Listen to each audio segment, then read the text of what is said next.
राज पंछी को खुद से दूर करते हुए कहता है, दुनिया में ऐसी बहुत सी लड़कियां हैं जो मर्दों की हवस का शिकार हो चुकी हैं।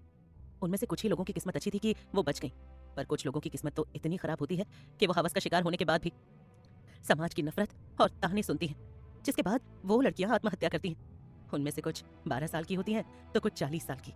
जिनकी 40 साल उम्र है उन्होंने तो बहुत कुछ देखा है अपनी जिंदगी में, अपनी जिंदगी को अपने हिसाब से जिया है। पर जिसकी उम्र 12 साल होती है उन्हें तो जिंदगी का अर्थ भी नहीं पता होता। पर हवस का शिकार होने की वजह से उन्होंने आत्महत्या कर ली। न जाने कितनी खुशियों को उन्होंने खुद में ही मार डाला। अब तुम बताओ, क्या उन्होंने सही किया है? राज पंछी से पूछता है। राज की बातें सुनकर पंछी उसे देखने लगती है। उसके पास कहने को कुछ नहीं था। उसने बस अपना सिर ना में हिला दिया, जैसे कि वो कह रही हो, हाँ, सच में उन लड़कियों ने गलत किया है। पर राज जी, अभय जी हमें पसंद नहीं करते, वो किसी और से प्यार करते हैं। ऐसे में हम उनके साथ कैसे रह सकते हैं? हाँ, तो तुम उसे तलाक देकर दूसरी शादी कर लो। राज उसे देखते हुए कहता है, नहीं, ऐसा नहीं हो सकता। हम हिंदू धर्म की लड़की हैं, हमारे लिए हमारा पति ही सब कुछ होता है। पंछी राज से नजरें चुराकर कहती है, हाँ, पति को छोड़ नहीं सकती और किसी और औरत के साथ देख भी नहीं सकती, और इन दोनों के कारण अपनी पूरी जिंदगी बर्बाद कर लो तुम। राज थोड़ा नाराज होकर बोला, पंछी, तुम्हारे पास अब दो रास्ते हैं। एक, जैसा अभय चाहता है वैसा बनकर दिखाओ, नहीं तो अभय को छोड़ दो। राज की बात के बारे में सोचकर पंछी परेशान हो रही थी। तभी राज उसका ध्यान भटकाते हुए कहता है, कोई बात नहीं, तुम बाद में शांति से बैठकर इन बातों के बारे में सोच लेना।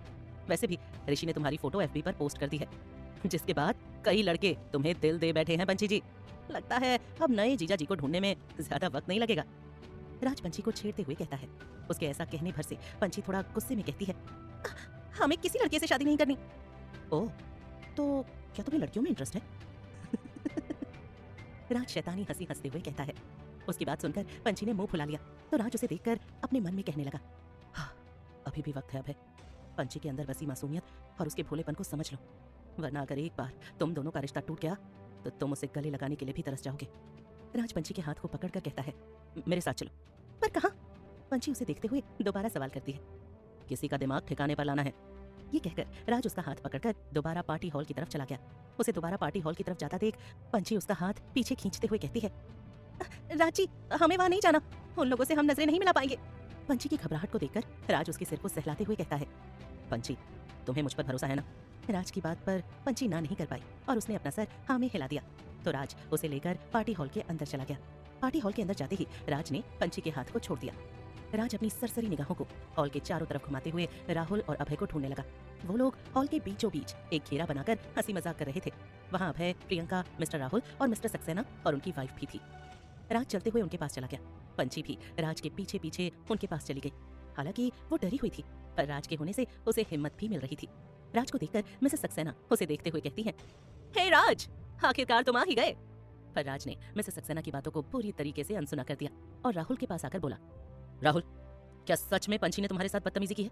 अचानक राज को पंछी के साथ देखकर प्रियंका घबरा गई और पंछी के पास आकर उसकी कलाई को मोड़ते हुए बोली, हाँ, की है इसने बदतमीजी, ये बेशर्म लड़की। प्रियंका की ये हालत देखकर राज पंछी को जोर से खींचकर अपने पीछे कर लेता है, जिससे पंछी के छोटे हाथ प्रियंका के हाथों से छूट जाते हैं। राज, वो प्रियंका सही कह रही है, कुछ ऐसा ही था, पंछी मुझे रिझा रही थी। राहुल राज के पीछे खड़ी पंछी को अपनी बुरी नजरों से देखते हुए कहता है। राहुल की गंदी नजरें राज ने देख ली थी। वहां खड़े अभय ने भी राहुल को गंदी नजरों से पंछी को देखते हुए देख लिया था, जिसे देखकर उसे गुस्सा आ गया और वो राहुल की तरफ जाने लगा।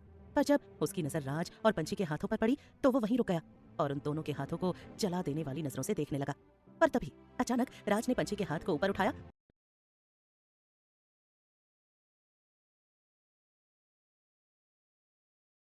राहुल के गालों पर जड़ दिए। थप्पड़ पंछी के हाथ से लगा था, जिसे देखकर खुद पंछी भी हैरान रह गई थी। उस पूरे हॉल में अचानक थप्पड़ लगने की आवाज से सन्नाटा छा गया था। अभय भी राज के इस रिएक्शन से हैरान था। उसकी भी इतनी हिम्मत नहीं थी कि वो अपने नए क्लाइंट और अपने इतने बड़े प्रोजेक्ट के शेयर होल्डर को भरी पार्टी में यूं एक लड़की की वजह से थप्पड़ मार दे। अपने बिजनेस को खतरे में देखकर अभय आगे आया और राज से गुस्से में बोला, राज, ये क्या बदतमीजी है? तुमने राहुल को क्यों मारा? मैंने कहा मारा? थप्पड़ तो पंछी के कोमल हाथों से लगा है। जिन हाथों को छूकर प्यार कर सकते हैं उन्हीं हाथों से मार नहीं खा सकते। राहुल, तुम्हें तो खुश होना चाहिए, थप्पड़ के बहाने ही सही पंछी ने तुम्हें छू तो लिया। तुम्हारा झूठ सच में बदल गया। तुम अब तो खुश हो ना, वरना पंछी यहीं खड़ी है। राज राहुल को गुस्से में घूरते हुए और ताना मारते हुए कहता है। पंछी राज को घबराई हुई आंखों से देख रही थी। राज अभय को देखते हुए कहता है, जरूरी नहीं है अभय, जो दिखता है वो ही सच हो। इसमें किसी की साजिश भी हो सकती है। राज प्रियंका की तरफ देखते हुए कहता है, अपने अच्छे बुरे को तुम अच्छे से समझ सकते हो। ये कहकर राज जाने लगा। तभी राहुल राज को गुस्से में कहता है, मान लेते हैं मैंने पंछी से बदतमीजी की है, पर उससे तुझे क्या फर्क पड़ता है? पंछी तेरी बीवी नहीं है ना? फिर भी तुझे इतनी जलन है। अगर वो तेरी बीवी होती तो तू क्या करता? उसकी बात सुनकर राज उसकी कॉलर को पकड़ते हुए कहता है, अगर पंछी मेरी बीवी होती ना तो तू अभी अपने पैरों पर सही से खड़ा नहीं रह पाता। ये कहकर राज उसे धक्का देकर पंछी के हाथ को पकड़कर उसे पार्टी हॉल से बाहर लेकर चला गया। राज अभी बहुत गुस्से में था, इसलिए अभय ने भी उसे कुछ नहीं कहा। राज के हॉल से बाहर जाते ही अभय राहुल की कॉलर को पकड़ते हुए कहता है, सौले, तूने मुझे कहा कि जो कुछ भी हुआ था वो एक गलती थी। तूने मुझसे झूठ क्यों कहा? तू तो चुप ही रह। तेरी पत्नी सिर्फ दिखने में मासूम है, वरना वो गांव की लड़की तुझे और राज को अपने इशारों पर नचा रही है। यकीन नहीं होता तो जाकर देख ले। राहुल अपनी कॉलर से अभय का हाथ हटाते हुए कहता है। राहुल की बात सुनकर अभय कुछ सोचते हुए वहां से बाहर चला गया। तो राहुल अपने गालों को सहलाते हुए कहता है, राज, देखता हूँ कब तक बचाता है तू इस लड़की को। इस लड़की पर मेरी नजर तब से है जब से प्रियंका ने मुझे इसकी फोटो दिखाई है। इसे मुझसे खुद अभय भी नहीं बचा सकता, तो तू तो बहुत दूर का है। चाहे कुछ भी हो जाए, मुझे ये चाहिए, और आज के थप्पड़ के बाद तो मैं इसकी जिंदगी नर्क बना दूंगा।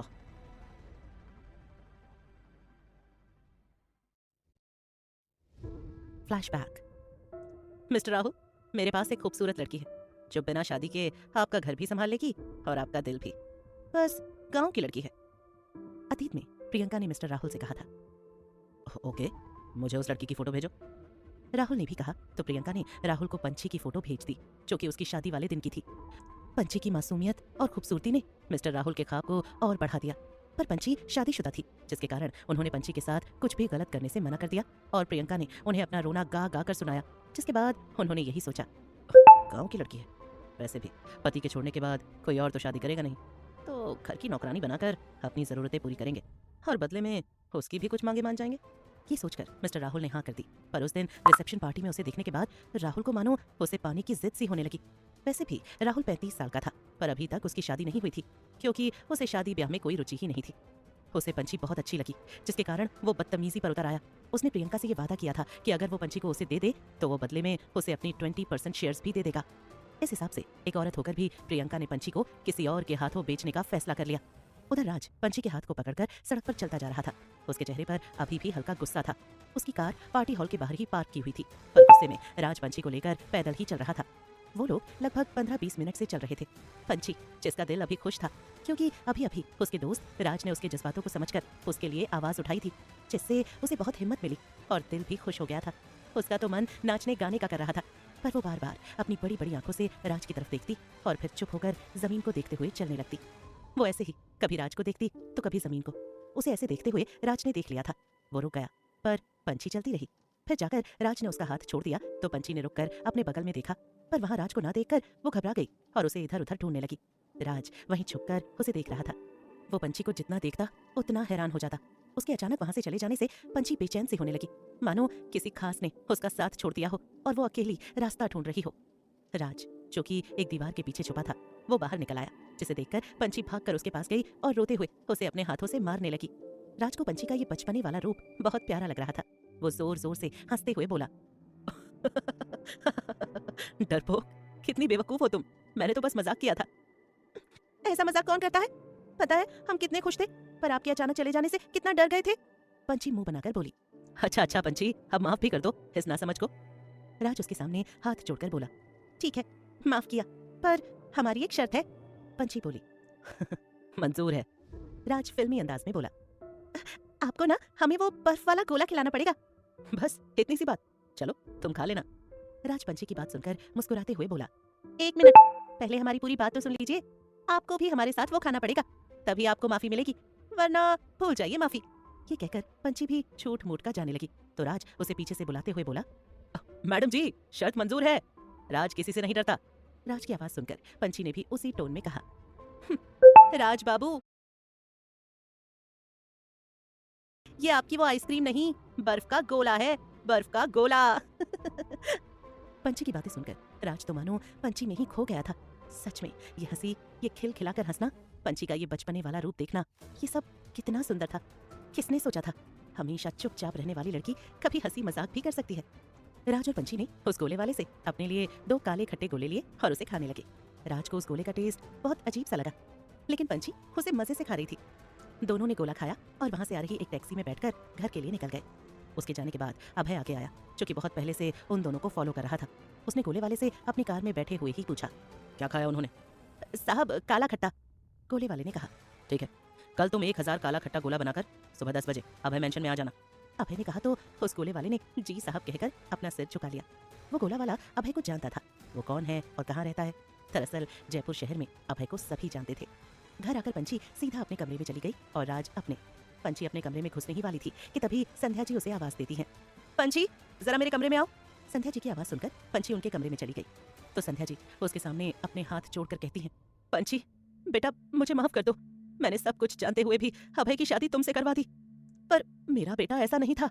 वो तो बहुत अच्छा और प्यारा था, मेरा राजा बेटा था वो। संध्या जी को यूं खुद से माफी मांगते देख पंछी उन्हें गले से लगाते हुए कहती है, माँ, आप हमसे माफी क्यों मांग रही हैं? आप माँ हो और एक माँ अपने बच्चों की हमेशा अच्छाई ही चाहती है। हम आपकी भावनाओं को समझते हैं माँ। बेटा, मेरा अभय पहले ऐसा नहीं था, वो श्रेया के जाने के बाद ऐसा हुआ है। श्रेया? ये श्रेया कौन है माँ? पंछी नासमझ आंखों से उन्हें देखते हुए बोली, श्रेया वो लड़की है जिससे अभय 12 साल पहले प्यार करता था। संध्या जी ने कहा, क्या? पंछी हैरान होकर पूछती है। अगले एपिसोड्स 12 AM पर फ्री मिलेंगे। ये है जिससे अभय 12 साल पहले प्यार करता था। संध्या जी की बात सुनकर पंछी शांत हो गई। उसकी आंखों के किनारे भीग चुके थे, पर उसने खुद को संभालते हुए संध्या जी से पूछा, माँ, तो श्रेया दीदी अभी कहाँ है? आप लोगों ने इनकी शादी क्यों नहीं करवा दी उनसे? कैसे करवाते शादी? श्रेया इस दुनिया में होगी तब न करवाएंगे शादी। संध्या जी ने पंछी को समझाते हुए कहा, अभय जब कॉलेज में था वो भी ऋषि की तरह ही बिल्कुल मस्त मौला लड़का था। पूरे कॉलेज में उसकी पोजीशन फिल्म स्टार के जैसी थी। उसका एक ही दोस्त ऐसा था जो उसका जिगरी यार था, जिससे वो अपना हर सुख दुख बांटा करता था। रोहित उसका यार नहीं, जान था उसकी। पर बदकिस्मती से अभय और रोहित दोनों ने एक ही लड़की से बेपनाह मोहब्बत की। श्रेया, जो कि एक मिडिल क्लास फैमिली से थी, पर दिखने में बहुत खूबसूरत थी। श्रेया, अभय और रोहित की दोस्ती पूरे कॉलेज में मशहूर थी। तभी वैलेंटाइंस डे पर अभय ने सोचा कि वो श्रेया को अपने दिल की बात बता देगा, पर उसी दिन उसे पता चला कि श्रेया तो रोहित से प्यार करती है। उसी दिन उसकी आंखों के सामने उसी के बेस्ट फ्रेंड को उस लड़की ने, जिससे वो बेपनाह प्यार करता है, अपने प्यार का इजहार करते हुए देख लिया। और उसके बाद अभय का दिल टूट गया था। उसकी जिंदगी से हंसी मजाक मानो कहीं गायब सी हो गई। उसके पापा और मैं उसे इस हालत में नहीं देख सकते थे, जिसके कारण उसके पापा ने श्रेया के पापा से बात करके अभय और श्रेया का रिश्ता पक्का कर दिया।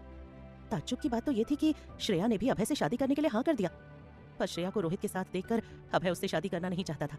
श्रेया ने उसे विश्वास दिलाया कि वो सब एक मजाक था, वो तो उसी से प्यार करती है। रोहित और उसने तो उसके साथ एक मजाक किया। ये कहकर संध्या जी चुप हो गई और पंछी ने उनसे पूछा, फिर क्या हुआ माँ, शादी हुई? नहीं, शादी वाले दिन हम बारात लेकर निकलने ही वाले थे, तभी अभय के फोन पर श्रेया का कॉल आया, जिसे देखकर अभय खुश हो गया। पर तभी श्रेया ने कहा कि वो रोहित से प्यार करती है। उसने तो बस उसके साथ प्यार का नाटक किया था, जिससे वो अपने पिता के बनाए हुए गहने जो उसे चाहिए थे, उन्हें लेकर वो रोहित के साथ घर से भाग सके।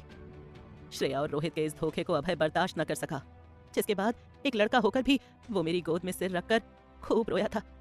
उसके कुछ ही दिन बाद उसे पता चला कि जिस गाड़ी में श्रेया और रोहित थे, उसका एक्सीडेंट हो गया है, जिसमें दोनों की जान चली गई। अभय को तब और बड़ा झटका लगा। उसे लगा कि ये सब उसके भोले मन का कसूर था, जिस वजह से वो आज ऐसा बन गया। और इसीलिए अभय जी हमसे नफरत करते हैं, क्योंकि हम गरीब हैं। पंछी ने अपने आंसुओं को पोंछते हुए कहा, नहीं, वो तुमसे इसलिए नफरत करता है क्योंकि तुम बिल्कुल श्रेया जैसी दिखती हो। संध्या जी ने पंछी को देखते हुए कहा। उनकी ये बात सुनकर पंछी हैरान आंखों से उन्हें देखने लगी तो संध्या जी ने कहा, हाँ, ये सच है, तुम थोड़ी थोड़ी श्रेया जैसी दिखती हो। और श्रेया भी जब अभय से बात करती थी तो उसे अभय जी कहती थी, जिसकी वजह से वो तुमसे इतना चिढ़ता है।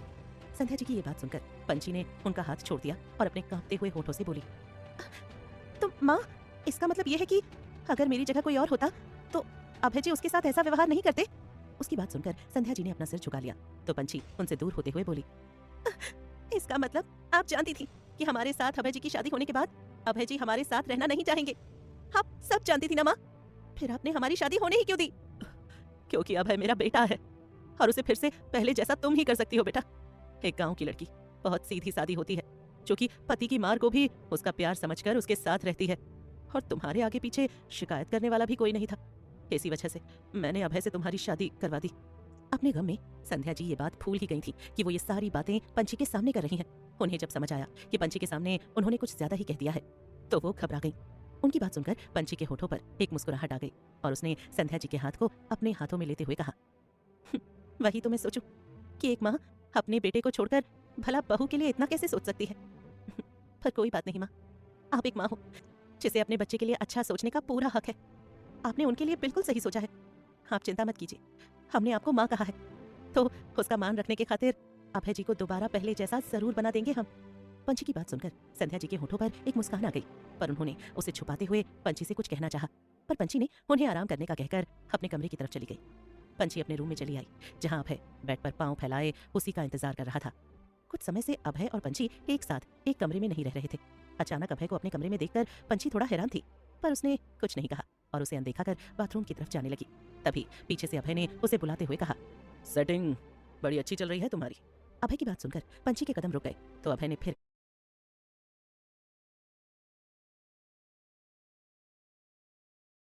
कहा, अच्छा है, मेरे छोड़ने के बाद तुम्हें किसी का सहारा तो चाहिए ना। अगर वो रईस नहीं हुआ तो तुम अपनी जरूरतें कैसे पूरी करोगी। अभय का कहा गया एक एक शब्द पंची के दिल में तीर के जैसा चुभ रहा था, पर फिर भी उसने खुद को संभालते हुए आपसे मुस्कुराते हुए कहा, भगवान ने हमारे हाथ पैरों को बिल्कुल सलामत रखा है जी। सिर्फ इन दोनों के सहारे हम खुद का सहारा बन सकते हैं, तो हमें किसी और के सहारे की जरूरत नहीं है। पंची ने ये शब्द काफी दर्द में कहे थे, पर उसके ये शब्द अभय के ईगो को हट कर गए। वो गुस्से में पंची के पास आया और उसने पीछे से उसके बालों को पकड़ते हुए कहा, बहुत जुबान चल रही है ना तेरी, क्या यही संस्कार है तेरे।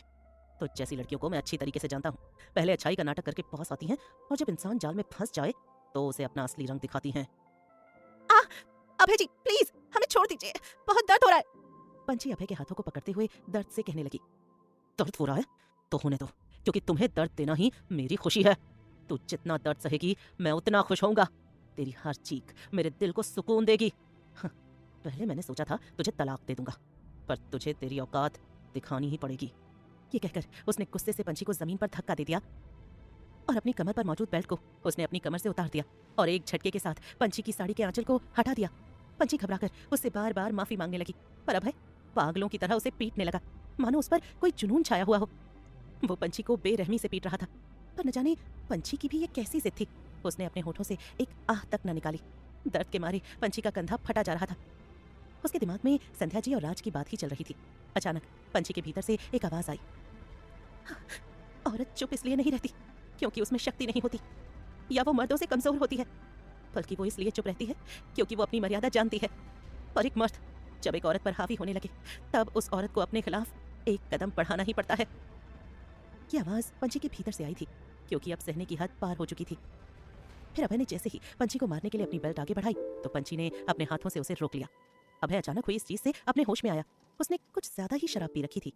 पंची दीवार के सहारे खड़ी हुई और उसने अपनी साड़ी के आंचल को ठीक किया। उसके पूरे शरीर पर जख्म थे। उसने उस बेल्ट को अपनी आंखों के आगे किया और उसे अपने एक हाथ पर लपेटने लगी।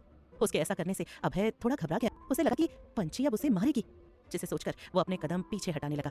उसके पीछे हटने के साथ साथ पंची भी आगे आ रही थी। आखिर में जाकर अभय बेड पर बैठ गया क्योंकि पीछे हटने की कोई जगह ही नहीं बची थी। पंची भी बेड के पास आ गई और उसने अपने हाथ को पीछे किया जिसमें वो बेल्ट थी।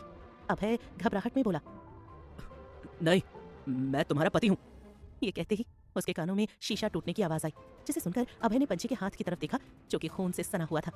पंची ने अभी जो कुछ भी किया था वो सब अभय को डराने के लिए किया था। पंची ने वो बेल्ट ड्रेसिंग टेबल के कांच पर मारी थी, जिससे कांच टूटकर यहाँ वहां बिखर गया था।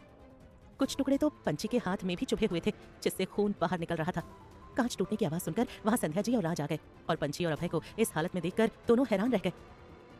अभय, एक औरत को आप जितना दर्द दोगे उतना ही उसके लिए कम है, जब तक उस दर्द को काटकर वो अपने लिए न्याय नहीं मांगती। आपने अभी हमें लगातार 45-50 बार मारा है, लेकिन हमारे हथियार उठाते ही आप काम गए, जिससे ये पता चलता है कि कमजोर औरत नहीं मर्द है। और एक बात और, अभय राठौर, इस गांव की लड़की को आज आपने पहली बार मारा है, पर अपनी बातों से इसे बहुत पहले ही मार चुके हो। मानते हैं कि आपके साथ गलत हुआ, जो आप जैसे राजकुमार के नसीब में हम जैसी बदनसीब लड़की आ गई, पर इस समय हमारी भी कोई गलती नहीं थी। पर फिर भी आपने हमें इंसान नहीं समझा, हमेशा एक जानवर जैसा बिहेवियर किया हमारे साथ। हमने आपको सिर्फ प्यार किया, पर आपने बदले में हमें सिर्फ नफरत दी। पर अब बहुत हो गया। आज के बाद आप हमारे पति परमेश्वर तो जरूर रहेंगे, पर एक सच्चा प्यार और सच्चे साथी कभी नहीं बन सकते। आज के बाद आपके साथ रहना हमारा धर्म होगा, प्यार कभी नहीं। पंची के मुंह से ये शब्द सुनकर संध्या जी घबराते हुए बोली, पंची क्या हुआ, तुम ठीक तो हो ना। माँ, कुछ नहीं हुआ, सब ठीक है, ये हम दोनों पति पत्नी के बीच का मामला है। कृपया आप लोग बीच में ना पड़े। पंची ने अपने हाथों को जोड़कर कहा तो संध्या जी और राज शांत हो गए। संध्या जी मन ही मन में समझ चुकी थी कि बात बहुत गंभीर है, इसलिए अभी यहाँ से जाना ही सही है। ये सोचकर संध्या जी वहाँ से जाने लगी। तभी पंची ने उन्हें रोकते हुए कहा, माँ माफ कर दीजिएगा, राज बर्दाश्त की सीमा अचानक खत्म हो गई थी। ये कहते हुए वो रोने लगी। उसके हाथ अभी भी जुड़े हुए थे। उसकी इस बात को सुनकर संध्या जी का दिल पछतावे से भर गया। वो भागते हुए उसके पास आई और उसे धीरे से अपने गले से लगाते हुए बोली, पंची मुझे माफ कर दे, मैं भूल गई थी। गाँव हो या शहर, औरत जब तक चाहे बस तभी तक दर्द सहती है, पर जब उसका दर्द हद से पार हो जाता है तब वो खुद की तरफ आते हुए किसी भी वार को अपने हाथों से रोक सकती है।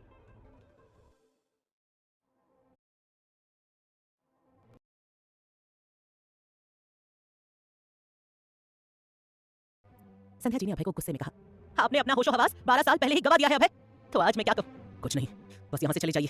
अभय से संध्या को देखते हुए कहा तो पंची वहां से चली गई। संध्या जी के जाने के बाद राज भी वहां से चला गया तो अभय बेड से उठकर पंची के पास आया और अपनी लाल आंखों से उसे देखते हुए बोला, अब तुम देखती जाओ मैं क्या करता हूँ तुम्हारे साथ।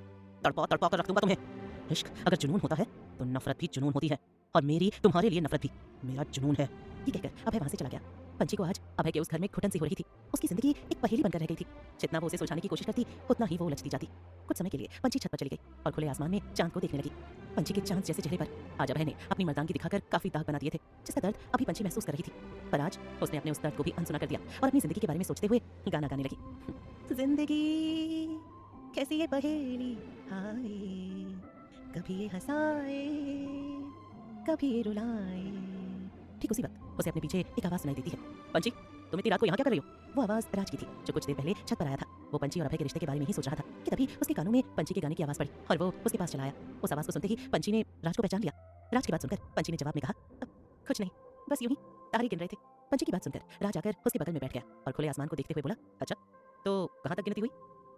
हमें क्या पता, आज चांद से नजरें हट ही नहीं रही हैं।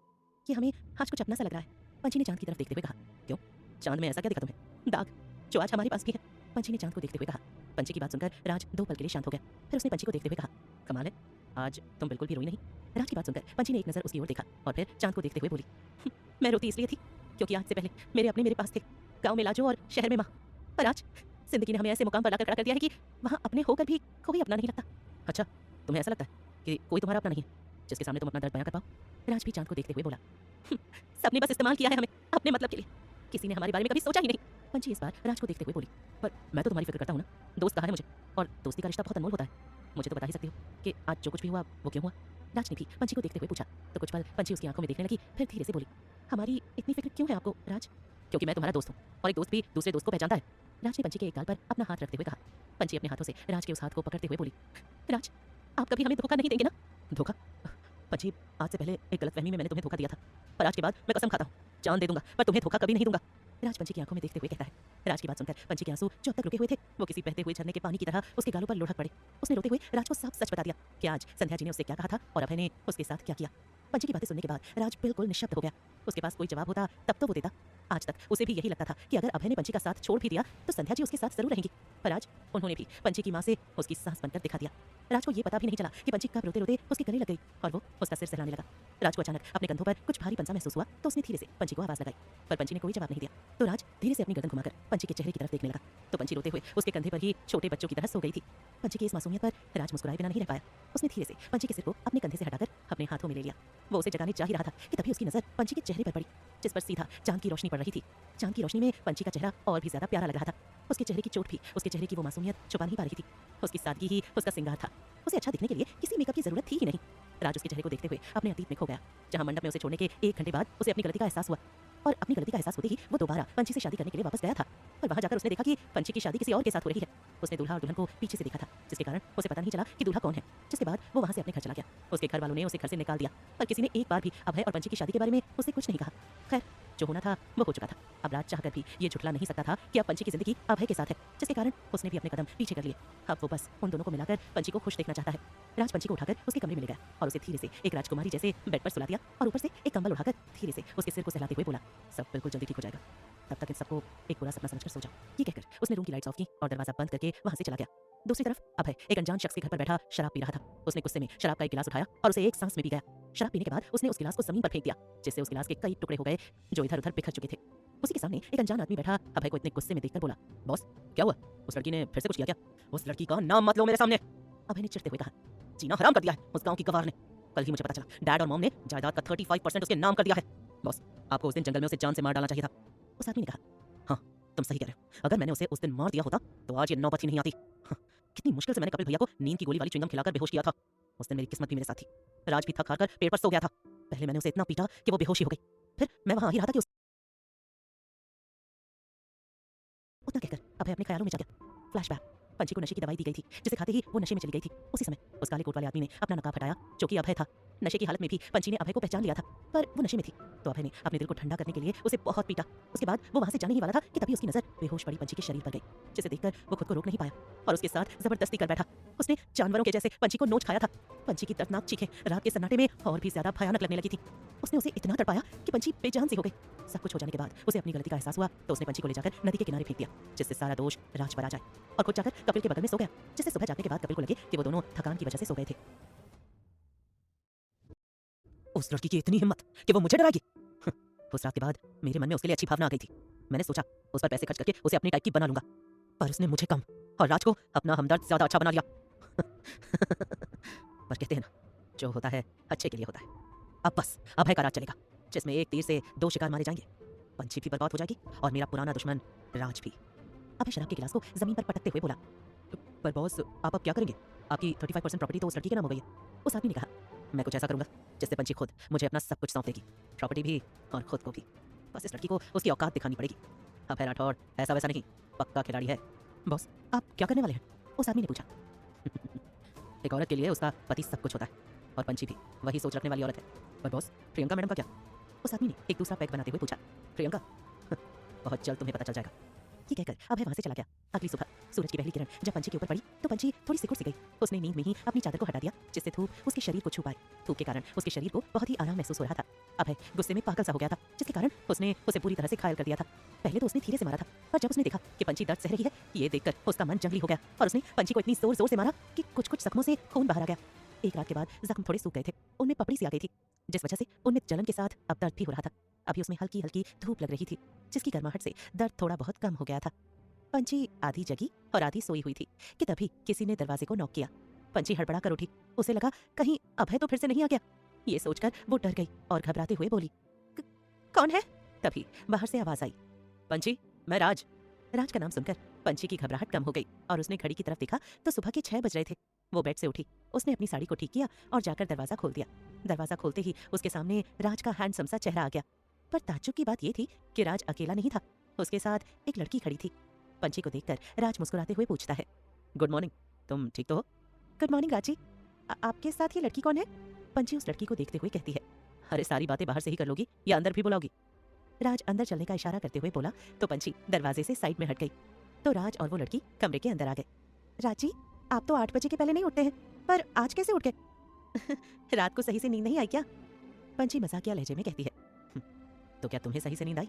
राज पंछी की आंखों में देखते हुए कहता है, जिसे सुनकर पंछी राज की आंखों में देखने लगती है। राज की आंखों के नीचे डार्क स्पॉट्स पड़ गए थे। उन्हें देखकर लग रहा था कि वो रात भर सोया ही नहीं है। पंछी, ये सूजी है और ये अगले कुछ दिनों तक सुबह और शाम को तुम्हारी चोटों को साफ करके उसमें दवाई और मरहम लगाएगी, जिससे चोट में दर्द कम होगा और जख्म भी जल्दी भर जाएंगे। राज पंछी से नजरें चुराते हुए कहता है, नहीं राजी, इस सब की कोई जरूरत नहीं है। जरूरी क्यों नहीं है? तुम चुपचाप सूजी को अपना काम करने दो। ये कहकर राज बाहर चला गया। तो सूजी जाकर दरवाजा बंद कर देती है और उसके बाद अपना काम करने लगती है। लगभग 7 बजे तक दोनों नीचे आए तो पंछी पूजा घर में चली गई, जहां जाकर उसने देखा कि संध्या जी ने पूजा कर ली है। वो संध्या जी के पास गई और उनके पैर छूते हुए बोली, सुप्रभात माँ। संध्या जी ने उसे आशीर्वाद देते हुए कहा, हमेशा खुश रहो मेरी बच्ची। संध्या जी पंछी के जख्मों को देखते हुए कहती हैं, बेटा बहुत दर्द हो रहा है ना? ये कहते वक्त उनकी आंखें भर आई थीं। नहीं माँ, ये बस दिखने में ज्यादा है, चोट बहुत कम है। पंछी सच छुपाते हुए कहती है, तू अपनी माँ से झूठ बोल रही है। खैर, अब इसका एक ही रास्ता है। बेटे के प्यार में मैं भूल गई थी कि मैं एक औरत हूँ। मेरे लिए एक औरत का स्वाभिमान सबसे ऊपर होना चाहिए। इसलिए मैंने तेरी जिंदगी का सबसे बड़ा फैसला लिया है। तू अभय से पहले मेरी जिम्मेदारी है। संध्या जी पंछी के गालों को सहलाते हुए कहती हैं, हम पूछेंगे नहीं कि आपने क्या फैसला लिया है माँ, क्योंकि आपने जो भी फैसला लिया होगा वो सही ही होगा। पंछी संध्या जी के आंसू पोंछते हुए कहती है, पंछी बेटा, तुम अभय को तलाक दे दो। मैंने तुम्हारे लिए एक अच्छा लड़का देख लिया है। मेरी सहेली का बेटा शेखर, वो भी एक बिजनेसमैन है, दिखने में भी बहुत अच्छा है और वो हमारे सामने ही पला बड़ा है। बहुत शांत किस्म का लड़का है। संध्या जी की बात सुनकर पंछी संध्या जी से हाथ छुड़ाते हुए कहती है, नहीं माँ, हमसे ये नहीं होगा। पंछी, जिद मत करो। मैं उम्र भर तो जिंदा नहीं रह सकती ना। मुझे और तुम्हारे पापा जी को पहले से ही अभय की फिक्र थी, पर अब वो काफ़ी बड़ा हो गया है। उसे अब अपने माँ बाप की भी ज़रूरत नहीं है। पर मरने के बाद भी बस हमें तुम्हारी ही चिंता लगी रहेगी। शेखर एक अच्छा लड़का है और उसके साथ भी वही हुआ है जो तुम्हारे साथ हो रहा है। संध्या जी ने रोते हुए कहा। नहीं माँ, ऐसी बातें मत कीजिए, आप लोग हमेशा हमारे साथ रहेंगे। पंची संध्या जी के गले लगते हुए कहती है। नहीं पंची, तुम बात को समझ नहीं रही हो। मैं चाहती हूँ कि अब तुम खुश रहो और इसी के लिए मैंने ये सब सोचा है। जी अभी अपनी बात कह ही रही थी कि उतने में उनका फोन बज उठा। कॉल रिसीव करते ही सामने से आवाज आई। मैम, सर की तबीयत बहुत खराब है, आप प्लीज जल्दी यहाँ आ जाइए। इतना सुनते ही संध्या जी कॉल कट करके पंची से कहती हैं। पंची, तुम्हारे पापा की तबीयत बिगड़ गई है, मुझे अभी मुंबई वापस जाना पड़ेगा। तुम जल्दी से जाकर अपना बैग पैक कर लो, तुम भी मेरे साथ चलोगी। ठीक है माँ। ये कहकर पंची अपने रूम में चली गई और संध्या जी राज के पास जाकर बोली। राज, तुम्हारे मौसा जी की तबीयत बिगड़ गई है, उन्हें हमारी ज़रूरत है। तुम कुछ दिनों के लिए ऑफिस मत जाओ, हमारे साथ मुंबई चलो। ओके मौसी, आप घबराइए मत, मैं अभी फ्लाइट की टिकट बुक कर देता हूँ। राज संध्या को संभालते हुए कहता है। राज, 3 टिकट बुक करना, मैं पंची को अभय के साथ अकेला नहीं छोड़ सकती। संध्या जी ने कहा। ओके मौसी। ये कहकर राज अपने फ़ोन से मुंबई की टिकट बुक करने चला गया। थोड़ी ही देर में सब तैयार होकर एयरपोर्ट के लिए निकल गए। पंची, राज और संध्या जी मुंबई के लिए निकल गए। उन्हें वहां जाकर पता चला कि अर्जुन जी की लापरवाही के चलते उन्हें हार्ट अटैक आते आते बचा था, जिसके कारण उन्हें घर के सर्वेंट्स ने हॉस्पिटल में एडमिट कर दिया। पर अब वो ठीक है। इन दिनों संध्या जी, पंची और राज ने उनकी खूब सेवा की। ऐसे ही 4 दिन बीत गए। राज को जयपुर वापस जाना था क्योंकि उसे अपने ऑफिस में ढेर सारे काम थे। पंची भी राज के साथ वापस लौटना चाहती थी क्योंकि उसे अपना चैलेंज पूरा करना था। पर अर्जुन जी की तबीयत को देखकर संध्या जी का वापस लौटने का मन नहीं था। तो राज उन्हें समझाते हुए कहता है कि वो जयपुर में पंची के साथ रहेगा और अभय ने इस बार ऐसी वैसी कोई हरकत की तो इस बार वो चुप नहीं बैठेगा। और वैसे भी घर पर नौकर चाकर है। राज के कहने पर संध्या जी पंची को जयपुर भेजने का फैसला करती है। राज और पंची जब वापस जा रहे थे तब संध्या जी नम आंखों से पंची को अपने गले से लगा लेती है। उस वक्त संध्या जी को ऐसा महसूस हो रहा था जैसे वो अपनी बेटी को ससुराल भेज रही हूँ। एक साथ रहते रहते दोनों के मन में माँ बेटी वाली भावना आ गई थी। पंची की पलकें भी भीगी थी क्योंकि वो शादी के बाद पहली बार अपनी माँ से अलग रहने वाली थी। संध्या जी ने उसके साथ फोन देते हुए कहा। पंची, मैं रोज दिन में 4 बार फोन करूंगी, तू फोन उठाना हाँ, वरना मुझे यहाँ तेरी चिंता खाई जाएगी। पंची हाँ में अपना सिर हिलाते हुए कहती है। जी माँ, हमें भी आपकी बहुत याद आएगी। इतना कहते ही वो रोने लगी, पर संध्या जी ने उसे संभाल लिया और राज से बोली।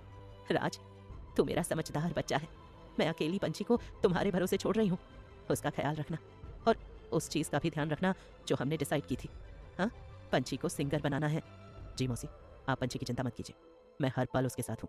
राज संध्या जी को भरोसा दिलाते हुए कहता है। पंची और राज वहां से जयपुर के लिए निकल गए। जयपुर शाम के 7 बजे राज और पंची घर पर पहुंचते हैं। राज सीधे अपने कमरे में चला गया और पंची अपने कमरे में पहुंचकर पंची देखती है कि उसका पूरा कमरा बदल चुका है। उसके रूम की बेडशीट, फर्नीचर और डेकोरेशन सब कुछ मॉडर्न टाइप का था। ये देखकर पंची दंग रह गई। वो अलमारी के पास गई और उसे खोला तो उसके सारे कपड़े वहां से गायब थे। उनके बदले वहां कुछ मॉडर्न डिजाइन के छोटे छोटे कपड़े पड़े हुए थे।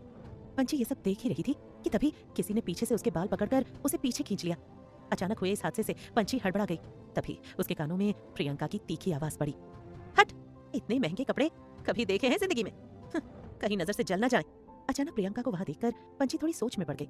आखिर ये यहाँ हमारे कमरे में क्या कर रही है? ये सोचकर पंची प्रियंका से कहती है। देखिए, हमारी और आपकी कोई दुश्मनी नहीं है। हमें अभय जी के बराबर का बनने के लिए 6 महीने का समय दिया गया है और अभी तो बस 1 ही महीना हुआ है। अभी भी 5 महीने बाकी है हमारे पास। तो आपका हमारे साथ ऐसा तीखा बर्ताव आपको शोभा नहीं देता। यू बास्टर्ड, तेरी हिम्मत कैसे हुई मुझसे ऐसे बात करने की? रुक, तुझे तो अभी बताती हूँ। ये कहकर वो पंची का हाथ पकड़कर उसे उसके कमरे से बाहर ले आई और जोर जोर से चिल्लाते हुए अभय को बुलाने लगी। अभय डार्लिंग, सी ये लड़की क्या कह रही है? उसकी चीख सुनकर अभय शर्ट के बटन लगाते हुए अपने रूम से बाहर निकल आया। वो 2nd फ्लोर की बालकनी में खड़ा था। उसने वहीं से प्रियंका को आवाज देते हुए कहा। What happened dear? पंची को अपनी आंखों के सामने देखकर अभय की नजरों में एक चमक सी आ गई। उसने पंची को ऊपर से नीचे तक घूरा। वाकई शहर आने के बाद पंची की खूबसूरती में बहुत फर्क आ गया था।